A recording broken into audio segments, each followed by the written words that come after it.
Introducing the African Diaspora News Channel app, your gateway to stories that's overlooked by the corporate mainstream media. And we serve as the voice to the Global Black community. Again, we got Dr. Candace Matthews. A lot of these documents, looking at. We are committed to informing and educating through the power of media. This country is supposed to be about the land of the free for all. It has not been free for Black people, and we are tired. With our platform, we're helping to end injustice by exposing it. Join us in standing for excellence in journalism and serving our community. Download the African Diaspora News app today. The EFF is tired of being used by South Africans whenever trouble is brewing in their communities and in their everyday lives. Hello, my name is Reneilwe Morema, and I am your host right here on the African Diaspora News channel, reporting live from Johannesburg, South Africa. You see, let me tell you, before you are Chacharach, let me tell you, this is a building of a revolutionary party. And you know nothing about the revolution. So here you behave or else you jump. Reneilwe Morema is black. And where does racism come in there? It's black on black. I'm refusing to debate with her because she's not a politician. She's a servant of the madam. I want the madam myself. I'm sorry, Mr. President. I won't be cleaning on Mandela Day. I will be involved in a more productive activities which will leave long-lasting legacy and remembrance of our world icon. Not recognized but you. This thing of pointing us with fingers, what do you call that? Honorable member. Why do you point me with Honorable a finger? member, take your seat. But why do you point me with a finger? I have not recognized you. But why do you point me with a Honorable finger? member, please, take your seat. Take your seat. I will never get tired. No one can make me tired. I march forward to the victory of our people. The revolution in South Africa is guaranteed that under the EFF, this country will be the better. Stand up, South Africa. Make sure that South Africa, you are counted with me. Rise, South Africa. Stand and make sure that our people understand that they need to be counted. You must be counted. You must be part of history. You must make sure that you are one of the people who are going to deliver economic freedom in our lifetime. Freedom in our lifetime. Amanda! From now onwards, when you say there is a racist at your work, we check that historical tweeting of yours. If you have been tweeting ANC, DA, go fight those white people alone. South Africans have bit off more than they can chew, and now they must swallow the consequences of their actions. These were the words of the EFF leader Julius Malema at a media briefing after the national results were announced. The EFF did not perform well this time around, much to the dismay of many South Africans and people across the African continent. People expected Julius Malema, a Pan-African man, to at least obtain majority of the votes and decrease the size of the DA and become the official opposition party, but that was not the case. Instead, South Africans went on and voted for a white man. And as we speak, there might be negotiations happening within the government of national unity to put DA leader Johnston Hazen as deputy president of South Africa. I hate to say this, but Julius is right. How many times have we witnessed the groundwork the EFF were doing in combating racism while the ANC and DA were quiet? How many times have we seen the EFF confront racism and white supremacy head on without fear? How many times have South Africans called on the EFF whenever there was a racial injustice inflicted upon them? How many times have we seen Julius Malema fight for our rights in Parliament, questioning the higher orders that promoted injustice and suffering for Black people? How many times did we see the EFF wipe away our tears whenever we feel like the freedom, liberation, and democracy that was promised to the Black community in 1994 was not being fulfilled? We have witnessed all these events countless of times, and when they needed us the most, we didn't have their back. We failed them. South Africa, what happened on the 29th of May 2024? What went wrong? I see people on social media saying that they couldn't vote for the EFF because it is not a mature party. Research on EFF's policies, the rubbish that has been tried in several countries like Cuba, Venezuela, Zimbabwe, it just doesn't work. Personally, I hate the ANC and what they've done to this country, but the EFF is far worse. It's easy to destroy. It's easy to talk and say you can do better, but let's do better now. It is possible to fix South Africa now. Let's fix it now. You think the solution to all our problems is just land? There isn't even enough land to give to all the black people. Have you looked into it? Agricultural land in South Africa is around 44 million hectares, and that is used for commercial farming. Only 7.6 million hectares are used for farming crops. Most of the agricultural land is only suitable for grazing. The population of black South Africans is 49 million.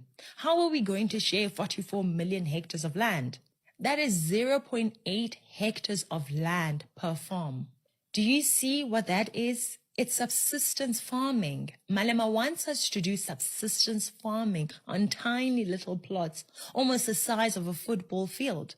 To make matters worse, the NC government already owns 6,000 farms that are currently failing, farms that are not producing, they are barely producing, they are not even employing the number of people that the farms have capacity to employ. The reason why farmers are able to feed nations is because of the economies of scale.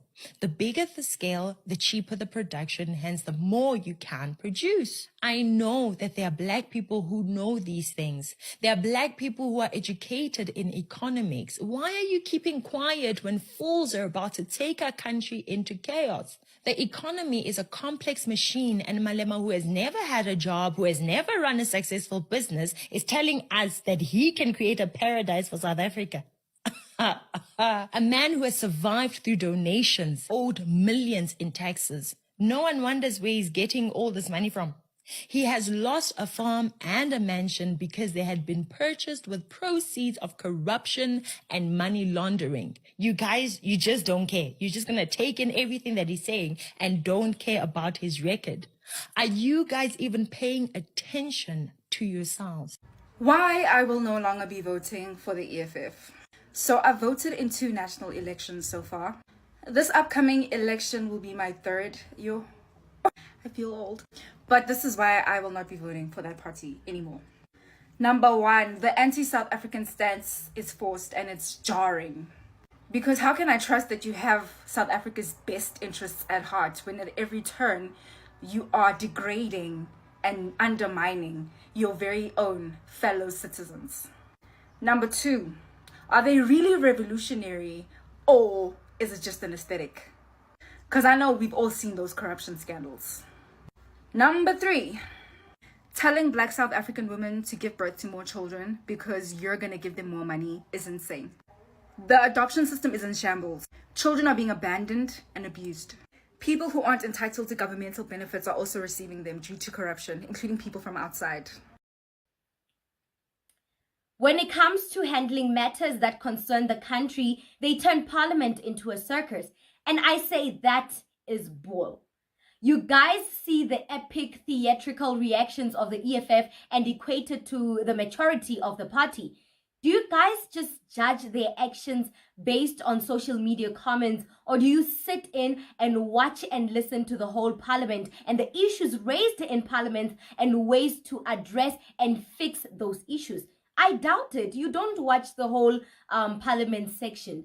You just see the theatrics and judge without context, and that is what the DA was banking on for their rise in these elections.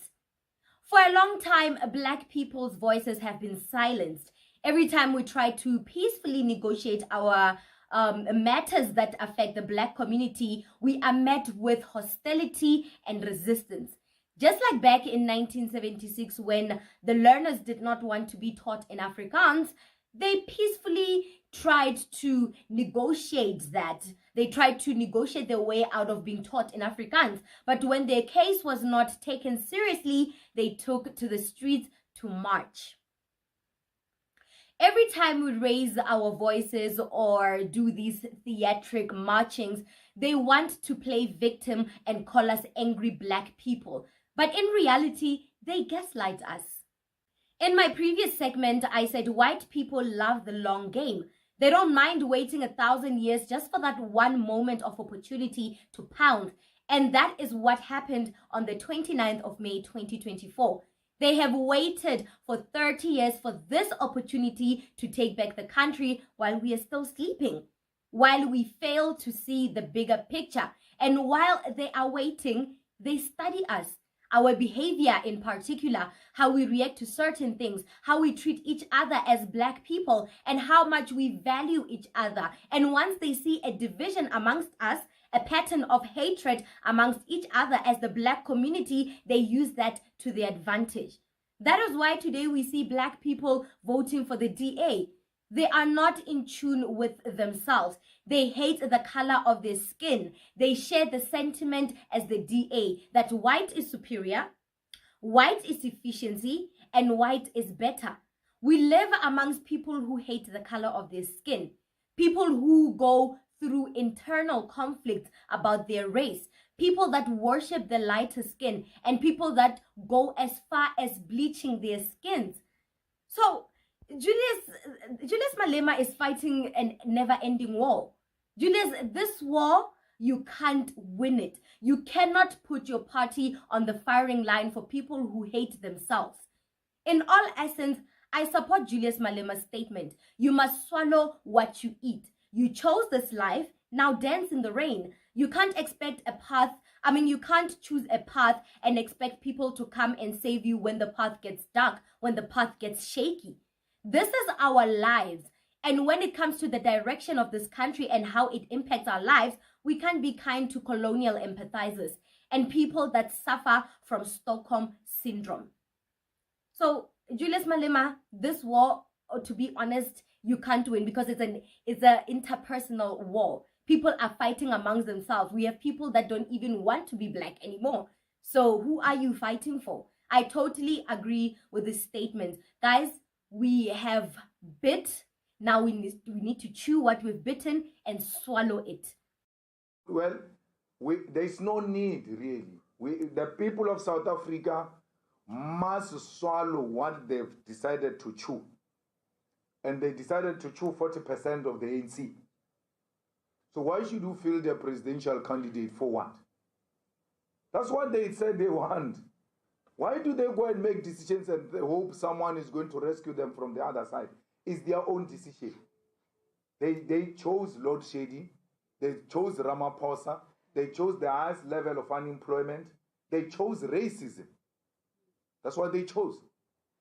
So if the ANC fails to come together with progressive formations, we are prepared to sit back. But let's tell you, we'll fully participate in this parliament. And this time around, we've taken a decision not to play a role of a disruption, of being robust, of engaging to a point where we follow up that which was rejected illegally in parliament through peaceful protest on the streets. You will never see us on the stage. You will never see us fighting with any bouncer, anything of that sort.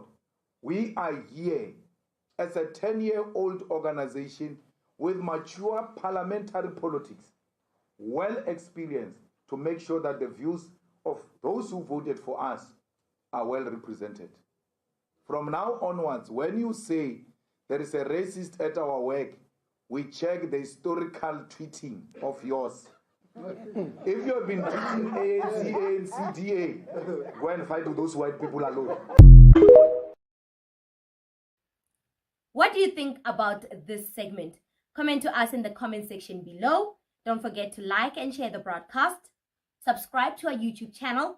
Hit that notification bell so you don't miss these groundbreaking conversations right here on the African Diaspora News channel.